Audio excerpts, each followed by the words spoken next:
Friends, good morning. Welcome back to my channel and welcome back to my new vlog. তোমরা সবাই কেমন আছো? আশা করছি তোমরা সবাই ভীষণই ভালো আছো। আমিও ভীষণ ভালো আছি।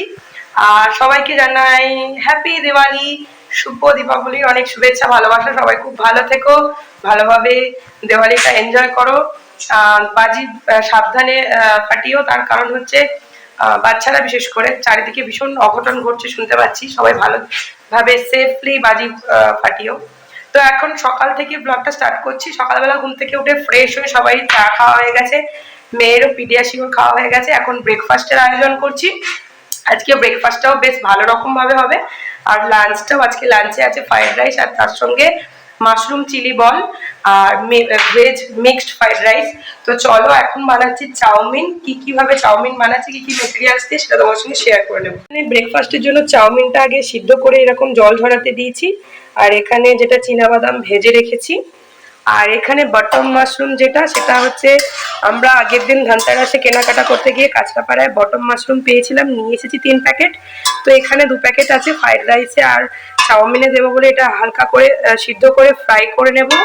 আর এখানে দেখো বাঁধাকপিটা কেটে নিয়েছি, সিদ্ধ করতে দিয়েছি। এখানে আছে কর্নের প্যাকেট আর এখানে চাউমিনে দেওয়ার জন্য মশলা।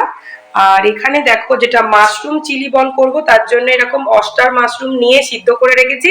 এটা মিক্সিতে বেটে নিয়ে মাশরুম বল বানিয়ে নেব। আর এখানে দেখো ফ্রাইড রাইসের জন্য, ভেজ ফ্রাইড রাইসের জন্য সমস্ত মেটেরিয়ালস যেগুলো মা কাটছে। এখানে আছে রেড বেল পেপার, এটা হলো রেড বেল পেপার, এটা হলো ইয়েলো বেল পেপার, এটা হলো বিনস, এটা হচ্ছে ক্যাপসিকাম, এটা আছে গাজর। আর ওইখানে ওটা চিলির জন্য মা টমেটো রেডি করছে। তো চলো আস্তে আস্তে তোমাদের শেয়ার করে নেব। তো আগে যেহেতু চাউমিনটা রেডি করব, তার জন্য এইগুলো মাশরুমগুলো, বাটাম মাশরুমগুলো ভেজে নিই একে একে। তো তোমরা পুরো ভিডিওটা দেখতে থাকো, কেউ কিন্তু স্কিপ করো না। এখানে ভেজ চাউমিন রেডি হয়ে গেছে। এখানে red bell pepper, yellow bell pepper, capsicum, তারপরে বাদাম আছে, তারপরে কর্ন আছে, মাশরুম আছে, বাঁধাকপি আছে। তো এই সমস্ত মেটেরিয়ালস দিয়ে, আর গাজর আছে আর বিনস আছে, সমস্ত কিছু দিয়ে আজকে চাউমিন বানিয়েছি। দেখতে তো ইয়াম্মি হয়েছে, পুরো রেস্টুরেন্টের মতো ভেজ চাউমিন হয়েছে। এবার খেয়ে দেখার পালা। ফ্রেন্ডস, চাউমিনটা কমপ্লিট হয়ে গেছে, একদম রেস্টুরেন্টের মতো দেখতে হয়েছে, তোমাদেরকে তো দেখিয়ে দিলাম। আর খেতেও অনেকটাই ওই রকম হয়েছে। কি বলো, খেতে কেমন হয়েছে? একদম একদম। কেমন হয়েছে বাবা? একদম। এই যে আমরা নিয়ে নিচ্ছি, এখানে আমার, ওইখানে সন্টুর বাবা খাচ্ছে, আর এইদিকে খাচ্ছে সন্টু। আর সন্টুর ঠাম্মি এখন বসবে, দিয়ে দিয়েছি। তো চলো খেয়ে নিই, খেতে নিয়ে তারপর আবার লাঞ্চের জন্য রান্না শুরু করবো।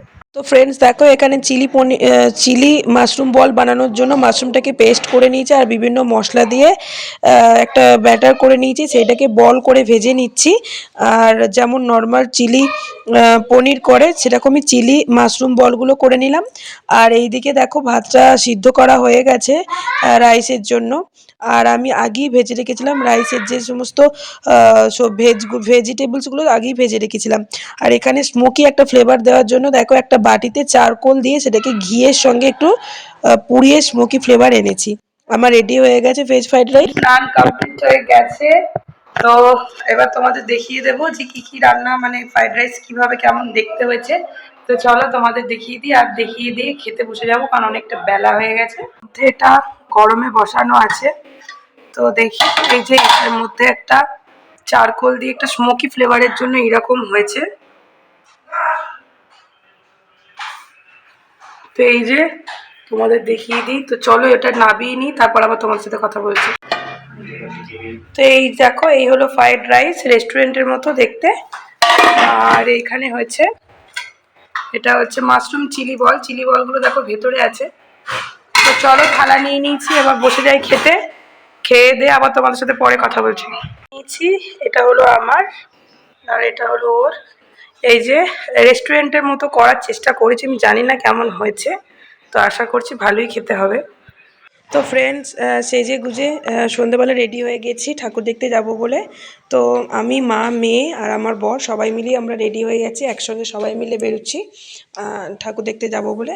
এটা হলো আমাদের বাড়ির সামনেই কালীবরতলার একটা ঠাকুর, ছোট্ট মতো একটা ঠাকুর হয়েছিল, বেশ ভালো, বাড়ির সামনে বেশ কালারিং। আর এইটা হলো যেখানে আমরা, আমাদের বাড়ির ওই বাড়ির সামনে। তো ফ্রেন্ডস দেখো, এটা আমাদের ওই বাড়ির সামনে, মানে আমাদের আদি যে বাড়ি সেখানে, তার সামনে একটা সুন্দর ফুচকা স্টল বসে।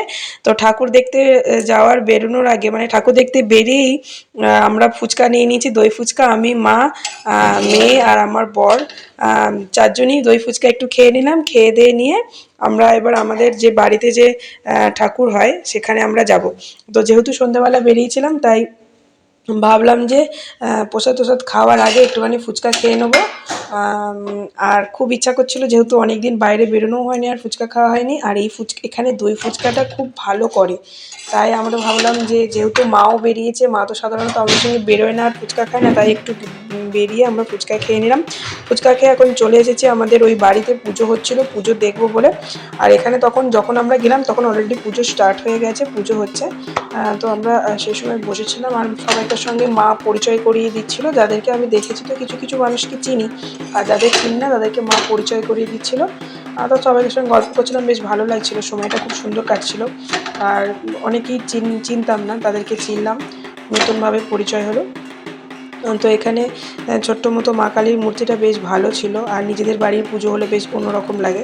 এখানে ঢাক বাজছে আর আমার মেয়ে বায়না করে যাচ্ছে সমানে ঢাক বাজবে বলে। তো আমি এখানে বসে মা আর আমি দেখছিলাম, তখন আরতি হচ্ছিল, আরতির সময়। আর মেয়ে ওদিকে ঢাক বাজাবে বলে প্রচণ্ড রকম বায়না ধরেছে। আর ওর বাবাকে তখন বলছিলাম যে যাও একটু ওকে নিয়ে এসো ঢাক বাজানোর জন্য।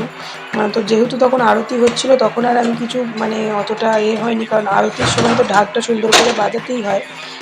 তাই আর তখন মানে ওকে যা হোক করে একটু থামিয়ে রেখেছিলাম। তারপর পুজো যখন শেষ হলো, এই এখন আরতির তাপ নিচ্ছিলাম। তারপরে ওর বাবা ওকে নিয়ে গিয়ে মানে ফাইনালি যখন শেষ হলো তখন ওকে দেওয়া হয়েছিল।